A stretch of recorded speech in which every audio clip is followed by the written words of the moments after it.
તમારા બાળકના દાંત વાંકા ચૂકા થવાનું કારણ જીનેટિક્સ નહીં પરંતુ આ 3 આદતો હોઈ શકે છે. ઘણા પેરેન્ટ્સ વિચારે છે કે દાંત તો મોટા થયા પછી જ વાંકા ચૂકા થયા હશે ને, પણ હકીકતમાં સમસ્યા તો બાળપણમાં જ શરૂ થઈ જાય છે. પહેલી આદત છે કે થમ્બ સકિંગ, એટલે કે અંગૂઠો ચૂસવાનું. અંગૂઠો ચૂસવાથી આગળના દાંત ધીમે ધીમે બહાર આવવા લાગે છે.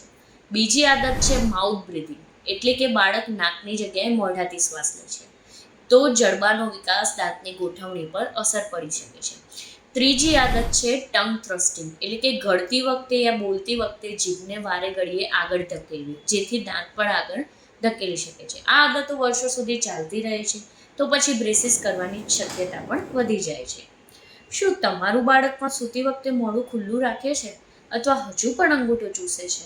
અને જો હા, તો આજે જ તેને ધ્યાન આપવાની જરૂરત છે.